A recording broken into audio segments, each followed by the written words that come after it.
Et comme chaque semaine, on retrouve notre chronique The Fake Breaker. On change d'horaire à partir de ce dimanche, donc 6h52. Fake Breaker, c'est la chronique où on casse les fake news et on décrypte les discours qui les sous-tendent. Aujourd'hui, c'est avec Rafi Cohen. Bonjour Rafi. Bonjour Eva.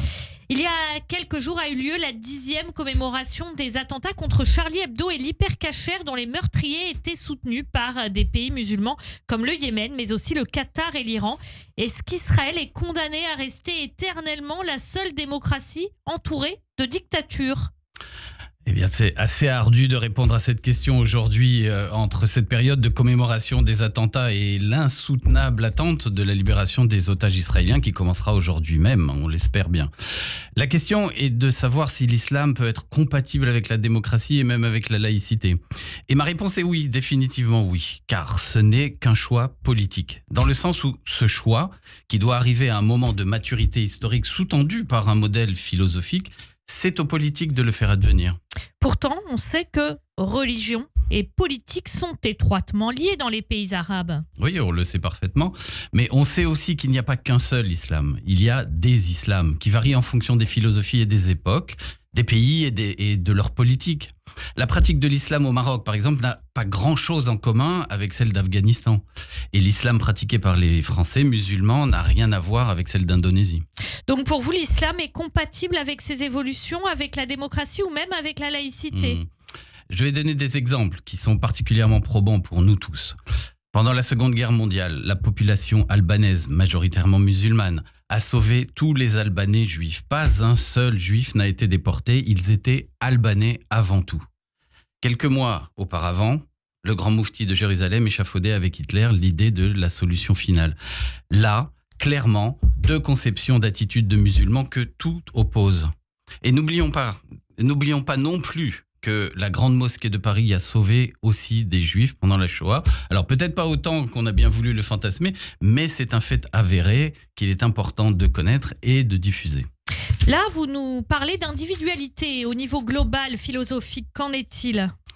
Eh bien, la Narda, qui veut dire renaissance, qui est un grand mouvement philosophique arabe, religieux, culturel et politique qui a débuté au début du 19e siècle jusqu'en 1950. C'est un mouvement d'ouverture au monde moderne, à la démocratie, influencé par les idées des philosophes des Lumières, bien sûr, comme notre Ascala. Et ça a été une période de grande réforme, avec un début d'émancipation des femmes et un régime constitutionnel et parlementaire dans l'Empire ottoman. Et jusqu'à ce que le sultan Abdulhamid II, tristement responsable du génocide arménien, dissolve le Parlement, abolisse les réformes et rétablisse un régime autoritaire en 1878. Lequel régime sera réfuté par le mouvement réformateur des jeunes Turcs, puis par Atatürk. Et comme on le sait, la Turquie aujourd'hui revient doucement vers une espèce de démocratie autoritaire sous Erdogan. Et aussi, il faut visionner sur YouTube les vidéos des capitales arabes dans les années 40 à 70. Même le Kaboul, d'avant l'invasion soviétique de 1979, est très moderne. On y voit notamment des jeunes femmes en mini-jupe, des hommes qui ne sont pas barbus du tout. Ouais. C'est vraiment impressionnant. Oui, et puis tout le monde connaît au moins de noms ces philosophes scientifiques, artistes, par exemple Al-Kindi, Al-Farabi, Avicenne, Avenpas, Averroès, tous des intellectuels très en avance des 6 premiers siècles de l'islam. Car au Moyen-Âge, le monde musulman a évolué comme toutes les grandes civilisations, que ce soit celle des anciens Assyriens, ou des Babyloniens, ou des Égyptiens, ou plus tard des Grecs et des Romains, mais qui, malgré leur haut niveau intellectuel et artistique, étaient des terreurs au niveau militaire. Et la culture occidentale elle-même est fortement enracinée dans ces cultures expansionnistes grecques et romaines. L'islam a été une civilisation expansionniste parmi toutes les autres.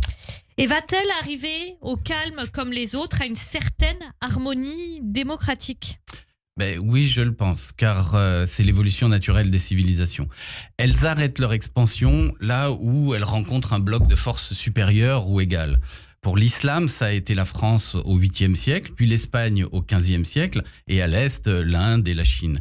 Car ce qui fait que l'expansion des civilisations s'étouffe, c'est la démesure. Cela a été le cas pour la Grèce antique, pour Rome et aussi pour les Ottomans, qui, lorsqu'ils ont fait le choix de s'allier à l'Allemagne du Kaiser en 1914, ont misé tout l'Empire et l'ont entièrement perdu en perdant la guerre. Alors aujourd'hui ? Aujourd'hui, le monde musulman existe et il n'est pas centralisé et plutôt très divisé. Et c'est de cette pluralité que va jaillir la maturité politique, il me semble. Et il y a eu aussi les printemps arabes qui ont fait comprendre au peuple que l'État pouvait être un adversaire peu recommandable et pas une autorité divine indéboulonnable. Mais je vous l'accorde, c'est long. Mais regardez par exemple, en Europe, on peut dire que les philosophes des Lumières du XVIIe siècle, qui ont été précurseurs en matière de maturité politique et sociale, ont été nourris par les cultures juives, chrétiennes, grecques, romaines, européennes. Donc on peut dire que la laïcité est la fille au bas mot de 3000 ans d'histoire et de réflexion philosophique. Pour finir rapidement, aujourd'hui en France. En France, ça évolue aussi. Par exemple, Monsieur Khaled Bencher, un éminent islamologue réformiste, libéral, grand démocrate, qui milite aussi pour que les femmes puissent devenir imams, et il est le directeur de la Fondation de l'Islam de France. Monsieur Amin El-Khatmi, un militant laïque acharné, a été président du collectif Printemps républicain, etc., etc., etc.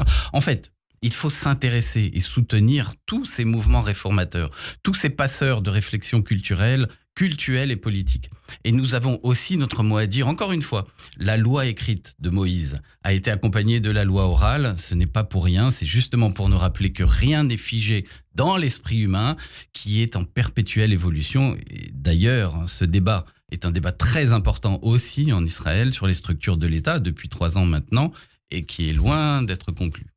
Merci beaucoup Rafi Cohen. Rafi Cohen qu'on retrouve en alternance avec Jean-François Strouff pour The Fake Breaker un dimanche sur 2. Toutes les chroniques sont à podcaster sur radioj.fr, également à retrouver sur notre compte YouTube. Nous sommes ensemble jusqu'à 9h pour une édition spéciale consacrée à ce jour J en Israël. 3 otages doivent être libérés et l'entrée du cessez-le-feu dans la bande de Gaza en vigueur ce matin à 9h. À suivre nos invités, notamment Valérie Abécassis qui nous parlera de la place des otages. Ce sera à 7h07. Le Forum Radio J.